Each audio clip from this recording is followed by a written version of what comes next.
minutito de silencio incluso antes de que empecemos con el resumen. Bien, pues buenas tardes a todos. Ser bienvenidos, muchas gracias por vuestra asistencia, a los que estáis aquí presentes en esta tarde de hoy, e igualmente ser bienvenidos todos los que asistís a esta jornada a través de Zoom. Hoy que he escuchado la noticia de que España ha superado el umbral de los 49 millones de habitantes, uno de ellos mi nieto que acaba de nacer, por cierto. Yo tengo a gala también dar la noticia de que a la Asociación de Laboralistas ha superado el número de 100 asociados.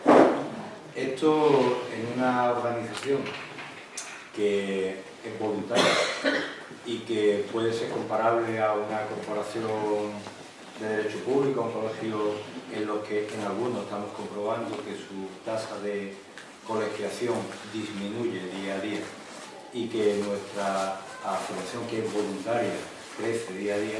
Creo que reafirma que el trabajo que hacen mis compañeros de la directiva, a quienes siempre muestro mi agradecimiento, pues es bueno, es eficaz y tiene un alto rendimiento. Y siempre les agradezco a ellos su esfuerzo, pero en esta ocasión, que hemos pasado el número de 100 asociados, quiero también agradecerle a todos y cada uno de esos 100 asociados su generosidad por estar con nosotros. Porque no todos tienen la oportunidad de estar aquí, como esta tarde muchos de vosotros, no todos tienen la tarde para dedicar la porción a una ponencia de este tipo, y a no todos a lo mejor les interesa todo tipo de ponencias que nosotros preparamos para ellos. Pero mantienen su afiliación, que para nosotros es un respaldo social muy importante, no ya económico, que sabéis que la aportación es mínima, pero sí el ser representativo de una gran cantidad, de un número importante de profesionales. Hoy atendemos, como siempre decimos, o bien asuntos urgentes o bien asuntos de importancia transversal, pues uno de estos asuntos no urgentes, pero sí de imprescindible atención. Los cambios normativos son inexcusables estar al día, pero tienen carácter procesal mucho más. Y hoy, pues para atender esa necesidad, pues a la Asociación de Laboralistas somos unos privilegiados. Somos unos privilegiados porque entre los asistentes y entre los socios contamos con un ponente que además es socio de honor de nuestra asociación. Pero no solo un ponente es socio de honor, sino que tenemos aquí la suerte de tener a otro socio de honor, de los únicos 5 con los que la asociación ha tenido la determinación de ofrecer ese reconocimiento. Así que el ponente lo presentaré ahora, a poder que esté aquí con esa calidad. Muchas gracias por todo cuanto entregó en su día para ese reconocimiento. Y del ponente que os voy a contar, la sala está medio llena, casi llena. Es una persona que es magistrado actualmente en el Juzgado Social número 14 de Sevilla, es profesor universitario. Fue nuestro magistrado de cabecera aquí durante un par de años. En los 3 años y medio se me hizo corto. La verdad es que lo disfrutamos mucho porque era un placer asistir a tus vistas, y conectó con todos los profesionales, conectó con todos los administrados, conectó con todos sus compañeros y por eso, y además conectó con vosotros, conectó con la asociación, entendió el sentido de la asociación y esa generosidad con la que la asociación se muestra a todos, sin excepción, pues la misma que él expresó para la asociación y durante todo ese tiempo colaboró con nosotros de una manera extraordinaria. Todavía, incluso él estando en Sevilla, disfrutamos del rescoldo de aquella colaboración, con contactos, con agendas, con ponentes y con su, digamos, tutela permanente. Hablo de Carlos Javier Galán Gutiérrez, amigo, magistrado y un gran jurista, a quien, pues, sin darle más rodeos a la presentación, pues dejo agradeciéndole su aceptación para esta ponencia su disposición y su excelente colaboración siempre, pues dejo con todos vosotros en el uso de la palabra. Bueno, muchas gracias, Félix. Lo primero, felicitar entonces a ALAS por esos 100 asociados, centenares de asociados, que tienen mucho mérito, efectivamente. Yo creo que ALAS, su fundación, ha venido haciendo una extraordinaria labor, y desde otros sitios o desde fuera se ve mejor, ¿no? Aquí a lo mejor lo tenéis como más naturalizado, pero desde fuera se ve su contribución a dos cosas importantes. La formación de los profesionales, imprescindible, o sea, se nota los que habitualmente están en la formación de ALAS, pues esa puesta en común, esa compartir conocimientos, etcétera, ese interés por estar al día. Yo creo que esas cosas se reflejan luego en el ejercicio profesional.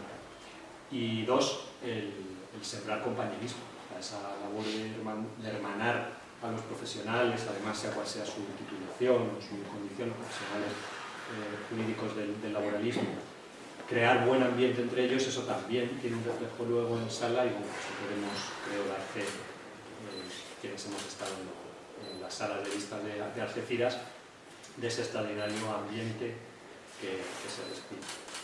Bueno, volver aquí es para mí siempre un placer, la verdad. Además, yo, si no me invitara a ALAS, me tendría que buscar alguna excusa para venir por aquí de vez en cuando, porque es una auténtica gozada volver a un sitio donde yo estuve muy a gusto y donde tengo extraordinarios recuerdos, ¿no? Y me alegra mucho además ver caras conocidas, volver a recordar. Bueno, sin más, vamos a centrarnos en la materia de hoy, que son las modificaciones que la Ley Orgánica 1/2025 de eficiencia del servicio público de justicia introduce en cuanto a la jurisdicción social. No es el orden jurisdiccional social no es el más afectado por las modificaciones, no son demasiadas, pero las que hay, yo creo que algunas tienen cierto calado, sobre todo tienen cierto calado, creo, práctico, ¿no? Un poco en los usos que habéis venido teniendo los profesionales del laboralismo, pues, durante todo el tiempo, ¿no? Con la ley de procedimiento laboral y con la ley reguladora. Yo creo que algunas cosas cambian un poco de concepto. ¿La presentación la cargo yo? No, está bien.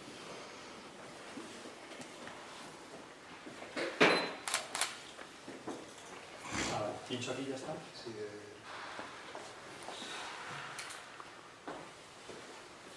Bueno, yo he dividido, claro, la ley lo que va haciendo es modificar otros cuerpos legales, otras regulaciones, ¿no? Y sigue un orden que a lo mejor no es el más adecuado a la hora de exponerlo, pero entonces yo lo que he hecho es un poco sistematizarlo como en 3 bloques. El primero, yo le llamo leyes organizativas. En realidad aquí lo que vamos a ver es una pincelada de la modificación de la planta judicial, ¿no? De la organización judicial, en la medida, yo creo que esto ya lo conocéis por lo que se comenta en la comunicación, y porque esto afecta además a todos los órdenes judiciales, pero no está mal que tengamos alguna pincelada de un poco de en qué se traduce eso en el orden social. La primera cuestión fundamental es la creación de los llamados tribunales de instancia. Es decir, nosotros en España, la organización tradicional de juzgados y tribunales, sabéis que partía en la base de un modelo de juzgado unipersonal, con muchísima trayectoria ya, muchísimo arraigo, ¿no? Y un poco al que estamos acostumbrados, ¿no? Órgano unipersonal a cuyo frente está un juez o magistrado, o juez o magistrada. Y ese modelo, pues eso, lleva muchísimos años en vigor.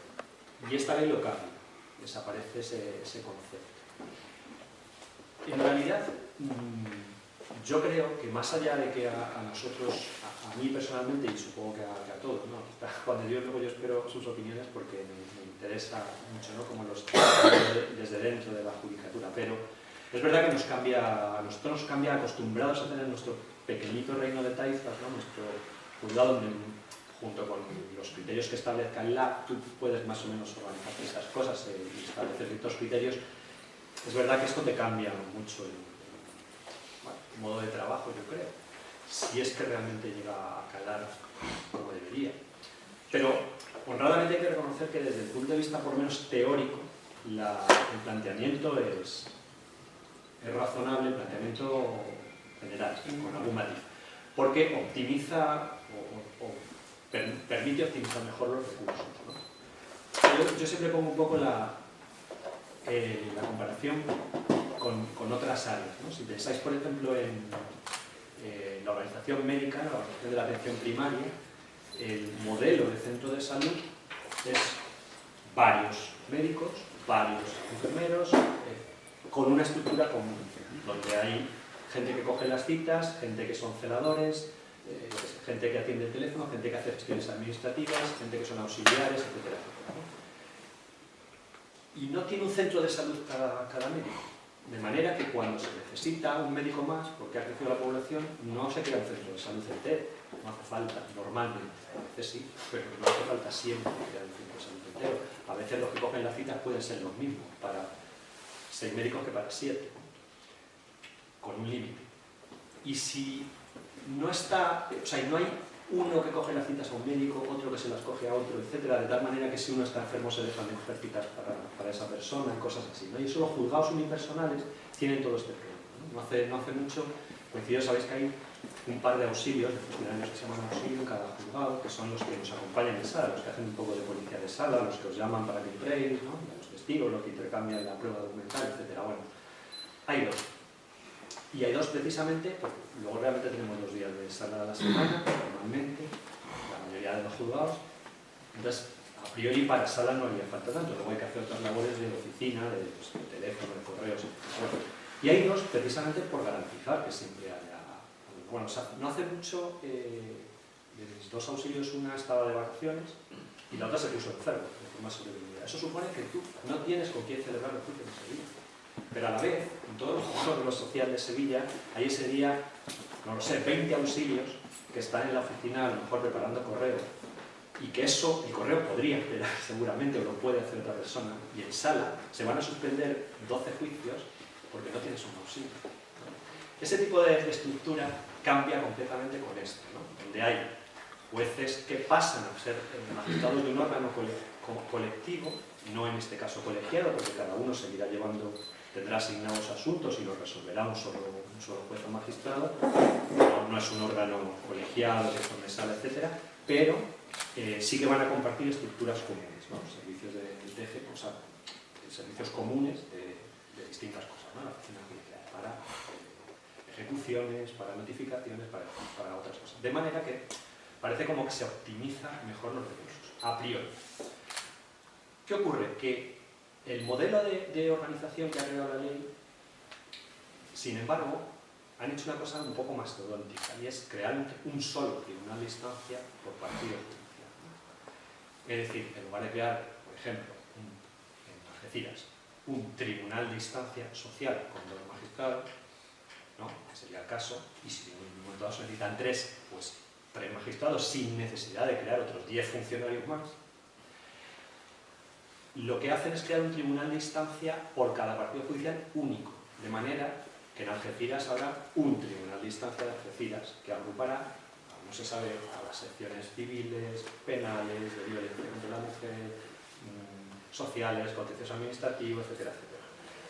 Y eso, el llamar tribunal, es una cosa que va a estar en su día en 2 edificios, ahora no sé, 4 o los que haya, y entre gente que a veces ni se conocen entre sí, y que, pues, a mí me parece que eso es más complicado, ¿no? Que eso funcione como un todo homogéneo.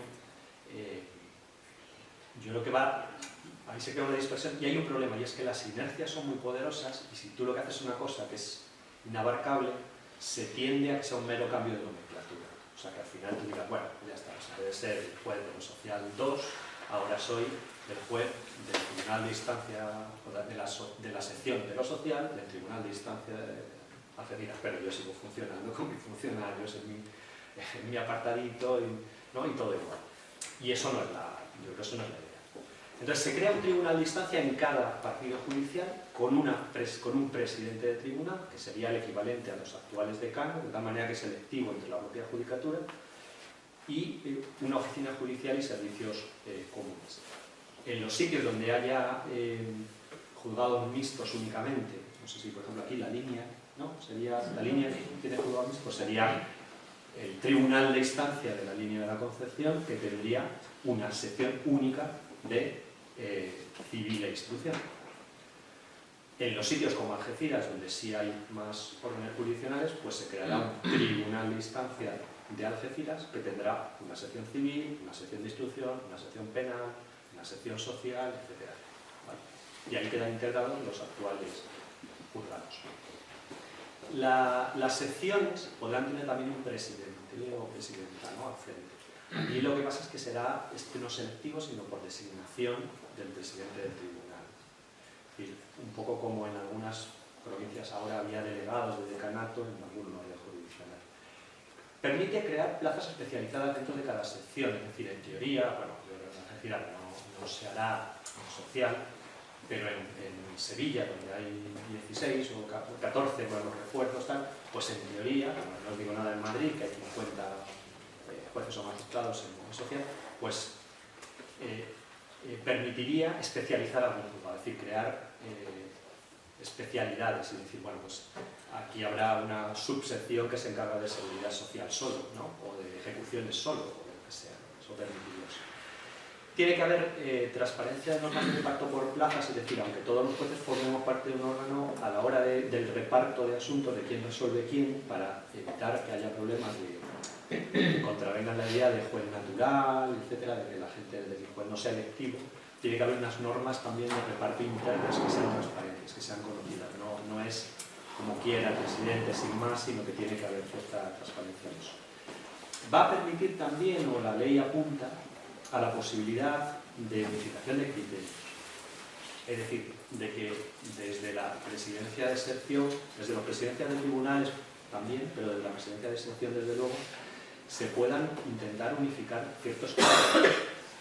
Aquí quizá no lo notéis mucho porque son dos juzgados, ¿no?, pero donde hay 14, pues por ejemplo ahora con el expediente digital, yo se lo decía, y estamos volviendo locos a los profesionales, ¿no?, porque uno decía que me lo traigan en un pendrive el mismo día, otro decía que lo presenten por el medio 10 días antes, otro, sí, pero 2 días antes, vale. Unos daban traslado, otros decíamos no podemos dar traslado hasta el momento de la vista, etcétera, etcétera. Con lo cual, ese tipo de cosas se pueden unificar al ser un solo órgano judicial ya, aunque haya distintos jueces, se pueden unificar ciertos criterios en junta de los jueces que tenga esa sección. Y se apunta incluso, aunque yo creo que esto es más complicado, a la posibilidad de que se inste a unificar criterios interpretativos. Es decir, si dentro de ese mismo tribunal, que ahora va a ser uno solo, lo que hasta ahora era el juzgado de los social 1 y 2 de Algeciras, a partir de dentro de unos meses es la sección de lo social de Algeciras, y cada uno de los magistrados, Daniel y María, interpretan una misma ley, una misma ley de forma completamente opuesta dentro del mismo tribunal, ya dentro de la misma sección del mismo tribunal, se puede instar, esto yo no sé si entre dos tiene mucho sentido, pero tiene sentido desde luego en las más numerosas, a unificar criterios interpretativos, a instancia de la presidencia.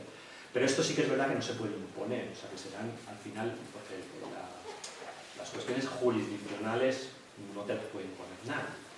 O sea que lo que sí puede haber es eso, instar que haya plenos para ver si hay posibilidad de unificar algunos criterios, incluso interpretativos. Desde luego las cuestiones prácticas, por descontado, yo creo que se tiene que hacer. Las interpretativas me parece más discutible. No me parece mal que se haga puesta en común y que se intente, pero es verdad que al final quedará a salvo la libertad del criterio jurisdiccional de cada juzgador.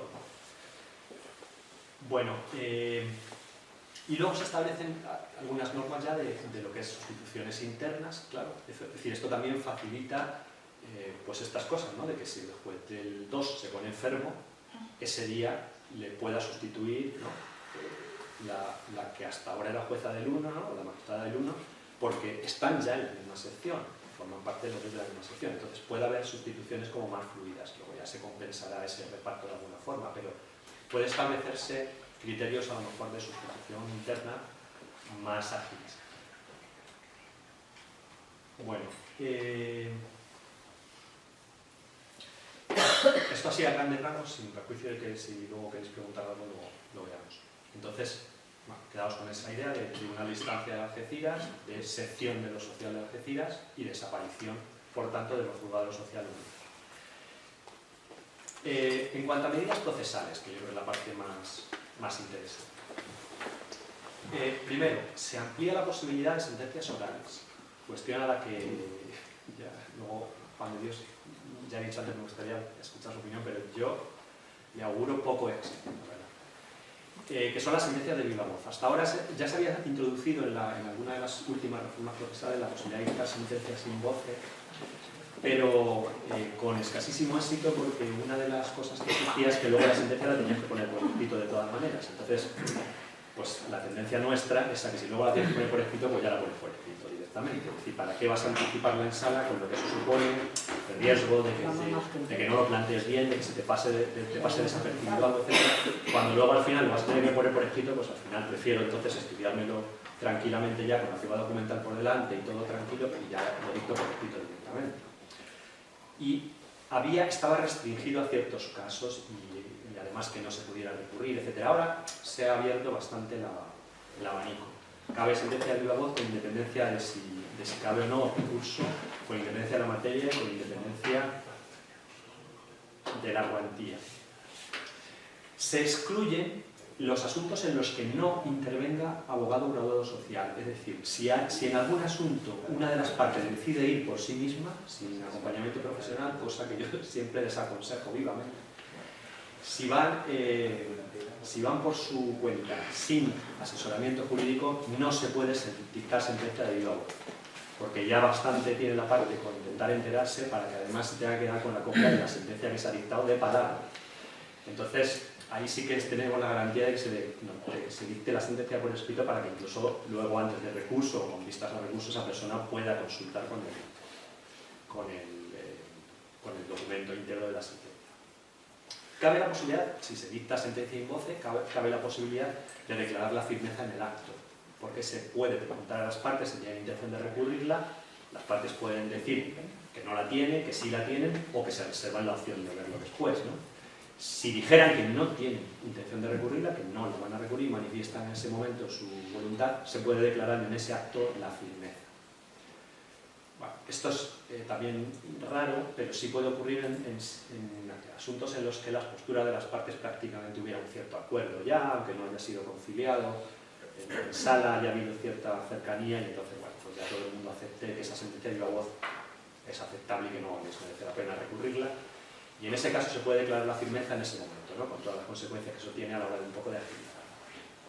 Y por lo que yo digo que va a tener poco éxito es porque todavía han dicho, bueno, ya no hay que redactar la sentencia entera, pero sí tienes que redactar los hechos probados, que tiene cierta lógica en la medida en que luego podéis pedir la modificación de hechos en suplicación, con lo cual tienen que quedar plasmados para que haya una referencia.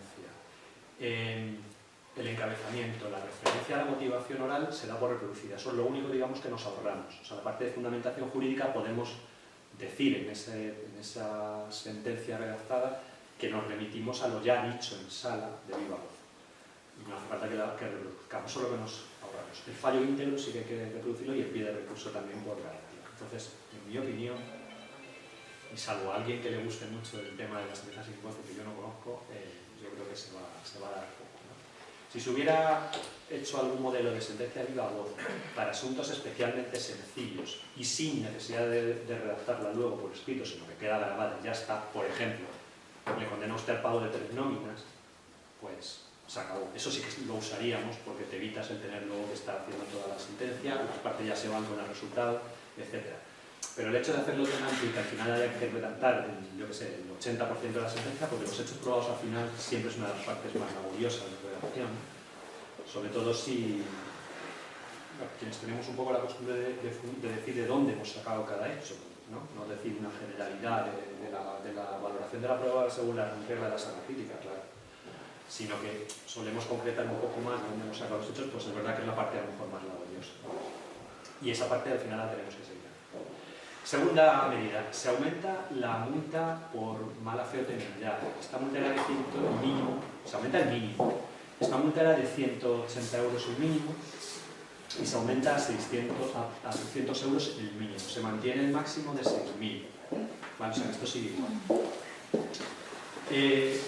Bueno, es una actualización, porque esto es un poco que se viene arrastrando desde hace la ley reguladora de la jurisdicción social, 2013, si no me equivoco, una cosa así, ¿no? Pues, la ley, pues todo este tiempo se ha mantenido la cuantía, entonces lo que se hace es un poco actualizarla. ¿Problema que a mí me parece que puede suscitarse?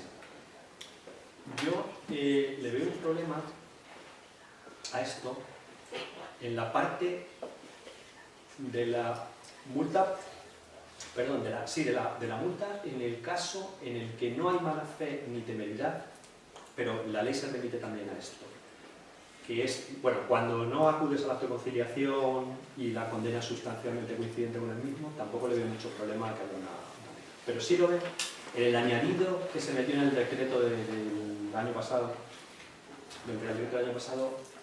de que en los casos en los que se pueda condenar a multa, en los casos en los que coincide esencialmente con la petición de la conciliación y no se llegó a un acuerdo.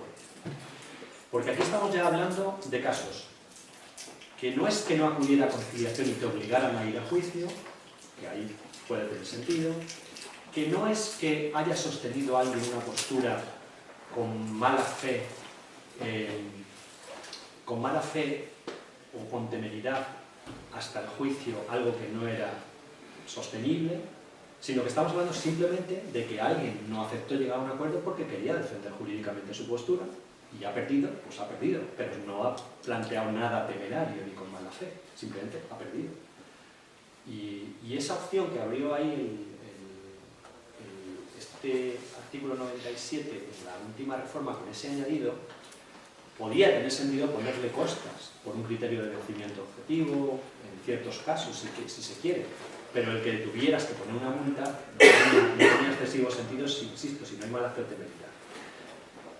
¿Qué pasa? Que en esos supuestos teníamos un poco la escapatoria de decir, bueno, pues la mínima, que son 180, ¿no? Pero claro, la mínima ahora ya 600. A mí me parece que ahora estamos como...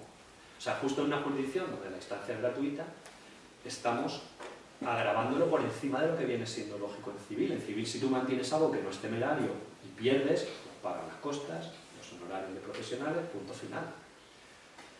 Plantear que aquí, si pierdes, sin ser temerario ni nada, simplemente porque no llegaste a un acuerdo en su día en conciliación, te tengan que poner, además de los honorarios profesionales, si eres la empresa, una multa de 600 euros, no parece que tenga mucho sentido. Yo creo que no se está haciendo mucho uso de esto, pero es verdad que está en la ley. No se está haciendo mucho uso porque yo creo que en general, la judicatura somos un poco reacios en social a este tipo de cosas, pero también os voy a decir una cosa, porque no lo pedís. No se está pidiendo prácticamente. Seguís un poco con el chip de pedirlo solo si no fue al acto de conciliación, algunos de eso. Pero si la empresa o la parte demandada no fue al acto de conciliación estando debidamente citada, cabe la posibilidad de condenarle a pagar los honorarios de profesional en el juicio, si la condena coincide esencialmente con lo que se pide por la política. Con lo cual, digamos, a la persona trabajadora que está demandando le queda limpio lo que está reclamando, porque los honorarios de profesional los va a tener que cubrir la empresa, ¿no? Condenada. Y eso se pide a veces. Pero este otro supuesto que se introdujo en el último Real Decreto, no sé cuál era, el 6-2023 o algo así, la última reforma procesal que hubo, no se está pidiendo apenas. Yo no he visto a nadie que lo haya pedido todavía y haya dicho no, que se le condene en costa, aunque sea porque el no ya lo tenéis, quiero decir, pero yo lo pedí. Por si acaso. Bueno. Más cosas. Entonces, a mí me parece que esto, que en principio es intrascendente, pues bueno, se hicieron, pues ya está, en el caso de temeridad o mala fe, me parece que plantea un problema en esos casos, en los que no hay temeridad o mala fe, pero sí cabe una posibilidad de condena en costas. Y que eso te haría comer una multa pecuniaria, me parece que tenga mucho sentido. Bueno, por fin se suprime la aportación de copias en papel, ya, y para todos los casos, cuando presentáis por LESNET los escritos, ¿no? Demandas, recursos, etc. Esa obligación que subsistía en la ley de que hubiera que aportar copias en papel para las partes para que se emplazasen las partes, pues ya desaparece, ¿no? En Algeciras no, pero imaginaos, en Madrid, por ejemplo, el despropósito que es que para ahorrarte imprimir una demanda en el juzgado, estamos ahorrando papel, no hay que imprimirla. tengas un servicio dedicado a recoger las demandas en papel, a repartirlas entre 50 juzgados, la logística que eso supone, el registro en decanato de todas las demandas en papel y repartir otra vez los juegos a los juzgados, que a su vez las usen para emplazar, aparte de un retraso en el emplazamiento y en todo, suponía una cosa absurda, ¿no? Preferible imprimir y se acabó. Bueno, esto desaparece ya, y se presenta la demanda y se acabó, no tienes que llevar luego copia en ningún caso. 4. Aquí ya empezamos a cosas más interesantes. La nueva regulación del acto de conciliación. La primera novedad importante es que se articula la posibilidad de señalamiento separado del acto de conciliación respecto al juicio. Hasta ahora sabéis que la ley decía que debían ser consecutivos. Algún juzgado hizo el experimento, yo conocí el 33 en Madrid, por ejemplo, que lo hacía, pero en general no era muy común, porque la ley era clara en eso, ¿no? Hablaba de señalamiento consecutivo de los actos de conciliación en juicio. Ahora lo que abre la posibilidad es la de señalamiento separado, es decir, en días diferenciados.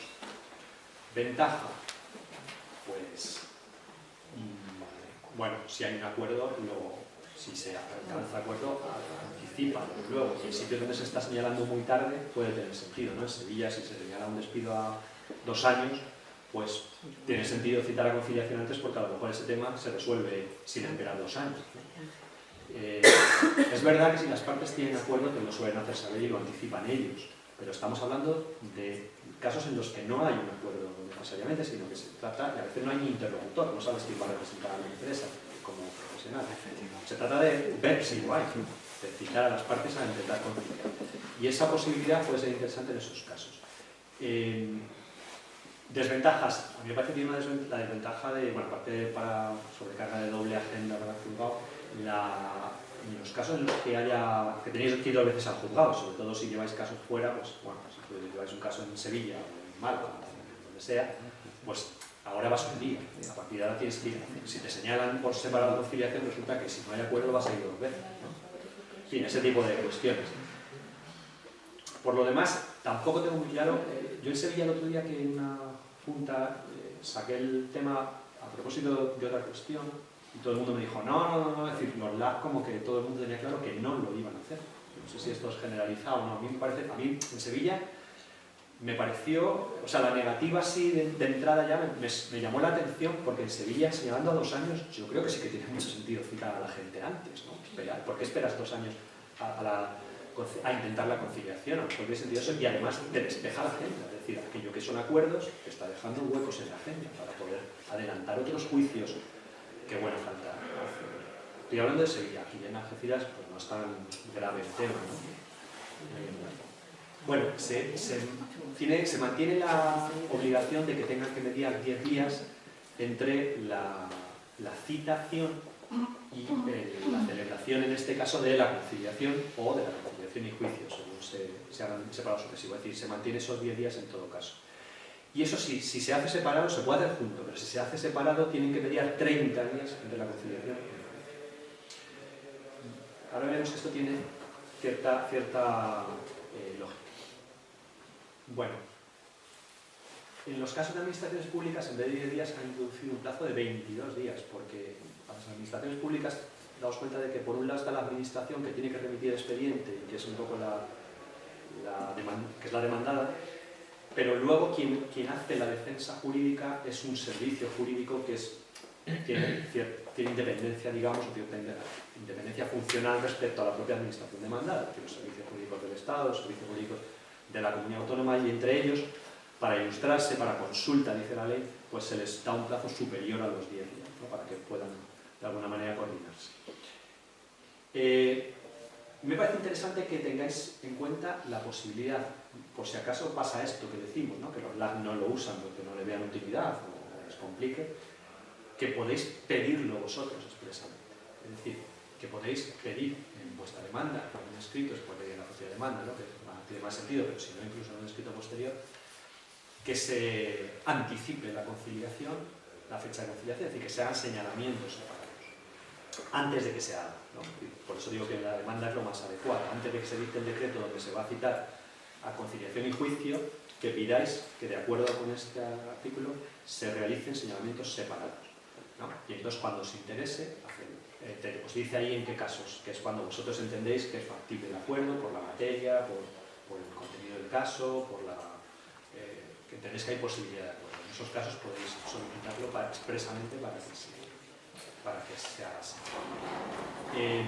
Insisto, no confundir con la posibilidad que tenéis siempre de anticipar la conciliación cuando tenéis el acuerdo. Es decir, cuando las partes ya han hablado entre ellas y tienen un acuerdo, que eso por descontado, eso no tienen que esperar a juicio, pueden hacerlo.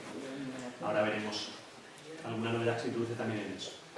Pero aquí lo que hablamos es de algo que no sabes si tienes acuerdo siquiera, a veces porque no has podido hablar con la persona, por eso no tienes interlocutor, pero sí tienes interés en que se haga, ¿no? Que se os cite a conciliación pronto por si acaso hay ese acuerdo. Entonces, eso lo podéis pedir cuando os venga bien hacerlo así, lo podéis solicitar y es una facultad que tenéis.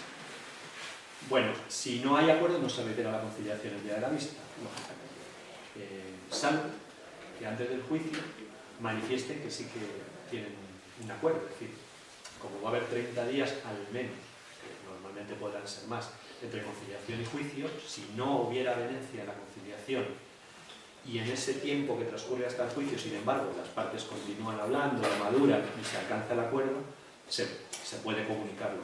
Si no, ya no se celebrará más conciliación el día del juicio. Y luego tenéis la posibilidad de solicitud de conciliación anticipada mediante comparecencia. Y aquí hay dos posibilidades. Si tenéis el acuerdo ya, cabe la posibilidad de que pidáis que os cite el juzgado o os permita, bueno, aquí en Argentina yo creo que, por lo menos cuando yo estaba, directamente vais y lo tramitáis con la oficina. Vengo a conciliar y ya está. O le decís voy a ir, ¿cuándo podemos venir? Que tenemos acuerdo, ¿no? A conciliar y ya está. Pero lo que hace la ley es introducir esa práctica que ya se había un poco generalizado en muchos sitios, la introduce como posibilidad expresa. Entonces, tenéis la posibilidad de pedir que os citen para comparecer porque ya tenéis acuerdo y tenéis la posibilidad de presentar ese acuerdo por vía telemática, por el SNET, y en ese caso no hace falta ni siquiera comparecencia si va firmado con la firma digital de las dos partes. Si presentáis el acuerdo firmado digitalmente por las dos partes, directamente se aprueba por decreto sin necesidad ni siquiera de que vayáis al juzgado. Si lo presentáis pero falta la firma o falta la firma de alguna de las partes, sí que os citarán a comparecencia para ratificarlo, ¿no? Pero ojo, ya aquí será el acuerdo que vosotros habéis presentado, ratificarlo, como el que ratifica un convenio regulado de un divorcio. O sea, no es volvemos a firmar una conciliación y el LAP levantar, sino el acuerdo que hemos presentado te citan para que lo ratifiques en presencia, en sede. Y ya. Pero vamos, si le ponéis la firma digital a las dos partes, es lo más práctico y ya ni siquiera tenéis. Novedad importante también, que veremos que era así. En el acta de conciliación sin avenencia, que hasta ahora se decía que el LAG exhortaba a las partes a llegar a un acuerdo y que no lo han alcanzado y se da por cerrado el acto sin avenencia, ahora le dice que hay que dejar constancia en el acta de qué aspectos controvertidos han impedido alcanzar el acuerdo. Yo creo, pero no lo sé, mi impresión es que el legislador ha querido, de hecho en algunos de los borradores que hubo, y yo no sé incluso en algunos de los anteproyectos que decayeron con convocatorias electorales, se planteaba que después de la celebración de la conciliación anticipada, que se separaba del juicio, hubiera un plazo de contestación a la demanda, pero solo si no había acuerdo, ¿no? Lo que ha hecho es como introducir en la propia conciliación una mini contestación en la que se diga por qué no se llega a un acuerdo. Y ese reflejo de los aspectos controvertidos que han impedido llegar a un acuerdo, yo creo, insisto, que la voluntad del legislador es anticipar un poco por dónde van a ir los tiros en el juicio para lo que veremos luego de la prueba y demás. Y sin embargo creo que es un error, porque la conciliación no es una audiencia previa y no sirve para eso, y no debería servir para eso, en mi opinión. Y aquí Emilio es el que más sabe de los medios adecuados a solución de conflictos en general, no solo de mediación, sino también de todos, y la conciliación es uno de ellos. En mi opinión, lo que las partes tratasen en conciliación no debería ser conocido por el juzgado, debería ser reservado, porque eso te permite expresarte con mayor libertad, ¿no? ¿Y por qué no hemos llegado a un acuerdo? Pues porque estamos en un despido y yo le ofrecía 10 y él me pedía 20. Y entonces nos hemos ido moviendo de postura, pero no hemos llegado a una postura común. Y no hemos llegado a un acuerdo por eso. Pero eso quiere decir que eso va a ser mi postura en juicio. Yo en juicio voy a decir que el despido es procedente. Pero procedente, vamos, que no le dé ni un céntimo. Y el otro va a decir que el despido es improcedente 100% la indemnización. ¿Cómo que voy a hacer? Entonces, lo que ha impedido llegar a un acuerdo es que uno dice que es procedente y el otro dice que es improcedente. Eso es lo que ha impedido llegar a un acuerdo. Entonces, si las partes son hábiles, no anticiparán cuál ha sido su postura en el pasillo negociando. Harán constar que no he llegado a un acuerdo porque yo creo que el despido que he hecho está muy bien hecho, y el otro dirá, no he llegado a un acuerdo porque creo que el despido está muy mal hecho, ¿no? Y no son verdad las causas, y se acabó. No van a decir en el acta, pues mire, no hemos llegado a un acuerdo porque él me ofrecía 12 y yo le he dicho que por menos de 15. No, eso no lo van a poner, digo yo, ¿no? Ahí vosotros sois los profesionales, pero yo entiendo que lo que el legislador ha querido hacer con esto no se va a conseguir, y es más, yo personalmente creo que no se debe conseguir porque actúa el sentido de la conciliación. Yo personalmente, como juez, no me quiero enterar de lo que habéis hablado en conciliación porque creo que eso contamina, salvo que, hago una excepción, el LAC me diga, Carlos, han estado así, a punto de llegar a un acuerdo, les falta un empujoncillo o tenían una duda jurídica en la que tú les puedes ayudar o les puedes instar a tal. Ahí sí, ¿no? Ese empujón final que a veces damos en sala o tal. Si no, yo no quiero saber hasta dónde estaba dispuesto a ceder uno u otro porque llegan a la sala con las posturas a cero, no ha habido acuerdo, pues no ha habido acuerdo. Una vez intentado, yo creo que es bueno que yo no tenga la idea de si uno estaba dispuesto a reconocer la improcedencia o no tal, cuando en el juicio va a defender la procedencia. Se acabó. La buena voluntad a la hora de llegar a un acuerdo no tiene que implicar que tu postura se debilite. Entonces, este tema yo creo que cuidadlo vosotros, o mi consejo es que lo cuidéis, va en contra a lo mejor de mi interés, ¿no? Pero yo lo cuidaría, yo no desvelaría ahí una carta de por qué no se ha podido llegar a un acuerdo, porque ¿qué impide llegar a un acuerdo? Pues impide llegar a un acuerdo que este señor, insisto, dice que le debo 3 nóminas y yo digo que le debo 0. ¿No?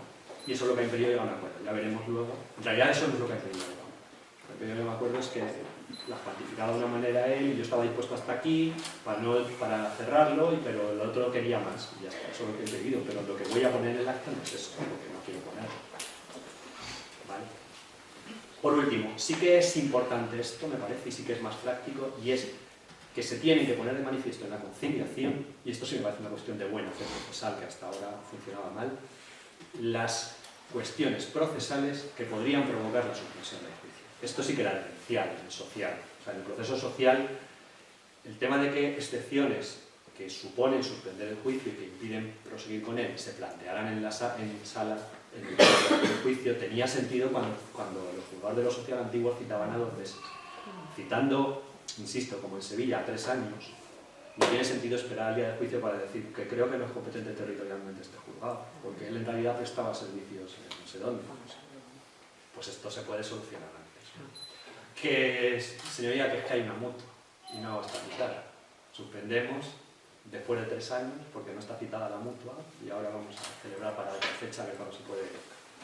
Entonces, esto sí que hay que plantearlo en la conciliación. La ley dice que hay que hacer constar los problemas procesales que se ponen en el manifiesto que puedan provocar la suspensión del acto de juicio, y cita expresamente eso: existencia de terceros que deban ser llamados a juicio, las situaciones concursales, ¿cuántas veces no?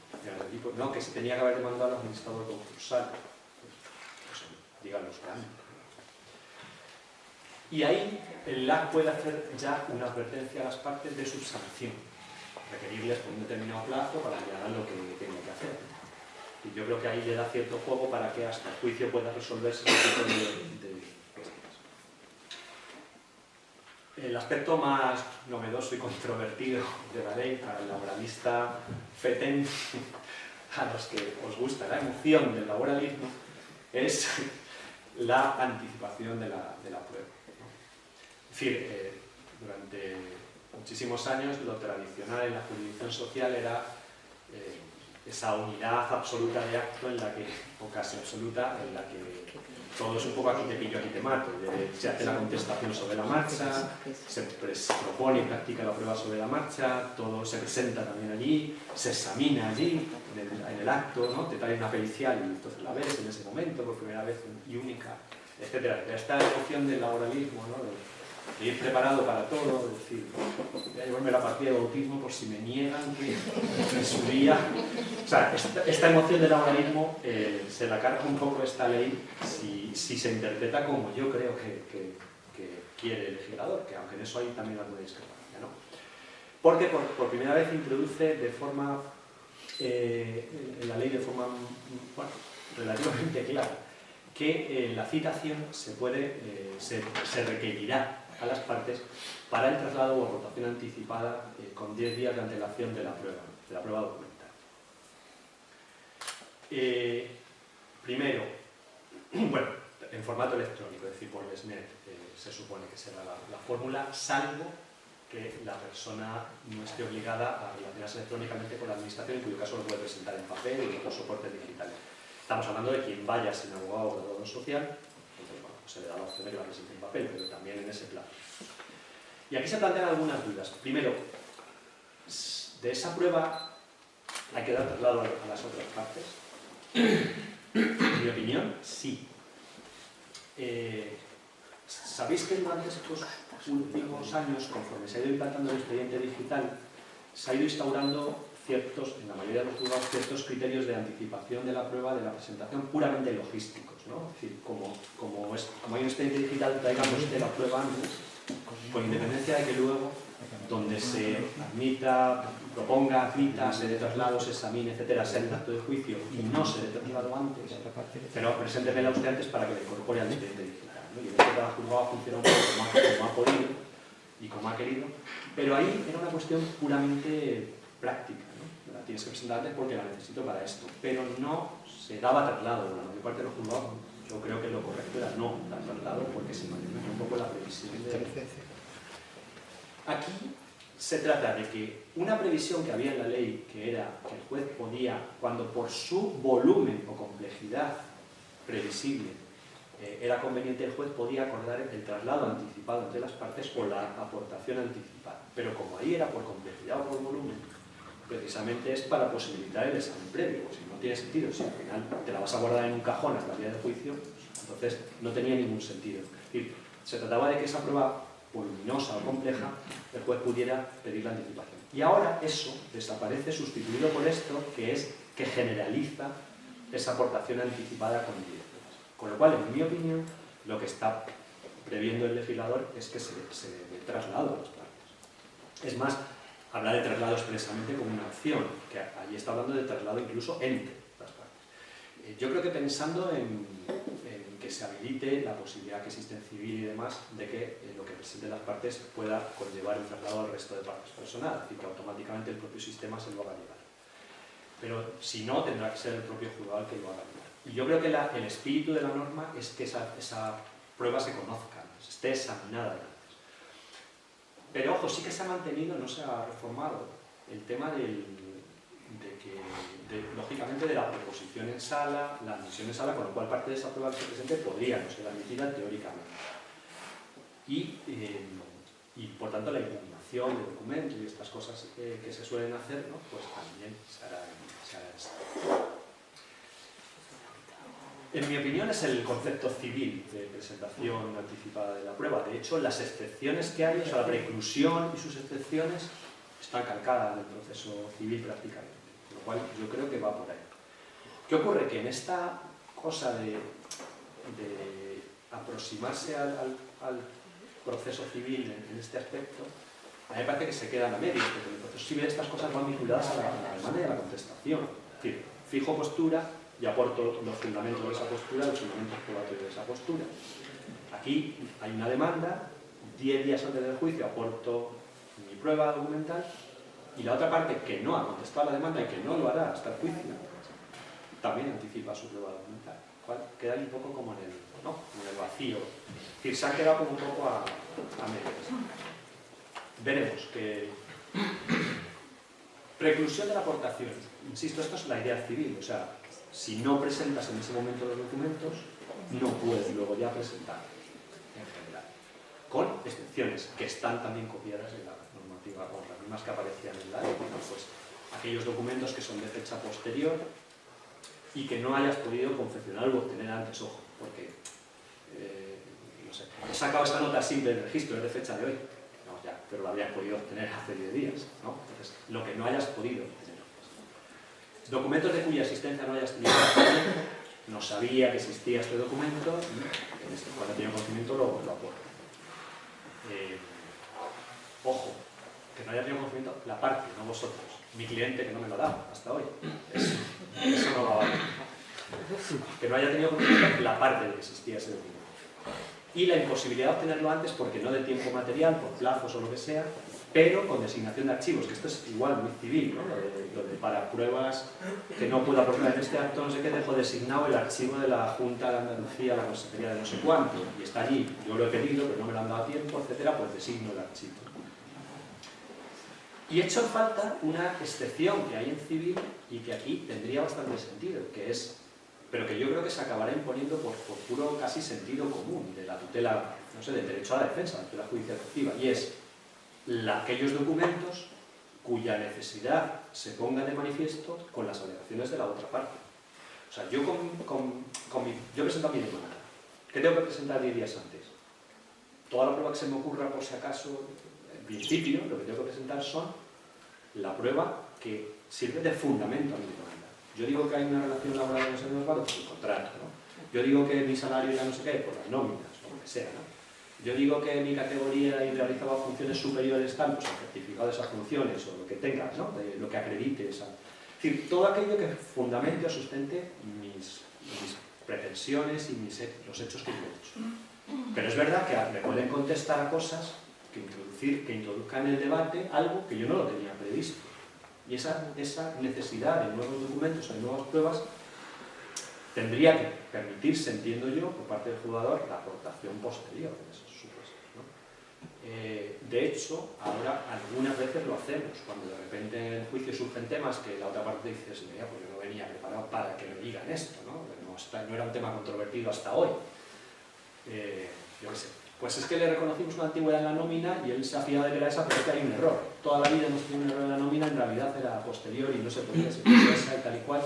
Entonces la otra parte de repente se encuentra con una alegación que para él es novedosa no ya en el acto de juicio, sino respecto a su propia relación laboral. Yo creo que en esos casos muchas veces que permitíamos diligencias finales, que bueno, pues defiendas usted propóngame usted una diligencia final, una prueba que se pueda practicar en diligencia final, yo creo que ahí tendrá que seguir existiendo esa cierta flexibilidad. Ahora, es verdad que no hay que confiarse en que se vaya a permitir la aportación cuando ya lo tenéis, cuando ya es previsible, etcétera, de todo lo que tengáis, habría que aportar. Y entonces tenéis que perder esta historia de lo que os gustaba, lo de guardaros las cartas hasta el último momento y jugarlas tal, pues todo esto, toda esta estrategia procesal de la sorpresa y de que el otro no lo conozca y tal. Yo creo que se pierde bastante porque tienes que desvelar las cartas. Pero hay igualdad de armas, es decir, la otra parte también la puedes. Aquí, yo lo estaba pensando hoy, aquí puede tener bastante sentido lo de la conciliación anticipada antes de conocer las pruebas, porque es más fácil que yo llegue a un acuerdo cuando no sé lo que tiene el otro, ¿no? No sé si me va a poder probar no sé qué, que yo sé que es real, pero a lo mejor no tiene pruebas o sí. Y es más fácil que ante esa duda yo llegue a un acuerdo y prefiera no arriesgar que cuando ya me han enseñado las cartas y digo, que una baza mala, pues ya no llego a un acuerdo, ya voy a la justicia. Entonces, bueno, no sé si eso dará cierto juego. Si se presentan con posterioridad documentos que debieron haber sido presentados con debida antelación, se puede alegar por la otra parte la improcedencia de tomarlos en consideración. Eso lo resuelve el juez en el acto, como siempre, con la admisión de la prueba. Y aquí nos introduce una posibilidad de imponer una multa en caso de ánimo dilatorio o mala fe procesal, es decir, documentos que... esto a mí me parece que tiene poco sentido en la medida en que se estableció una preclusión. Tenía cierto sentido hasta ahora, porque tenía cierto sentido en el requerimiento de aportación anticipada de extraordinario volumen o complejidad, ¿no? Es decir, la Audiencia Nacional, por poneros un caso que se entiende, la Audiencia Nacional dijo, yo siempre pido saladero social, yo siempre pido la prueba anticipada y en soporte digital. ¿Por qué? Porque aquí el ERE más pequeño tiene 30.000 euros.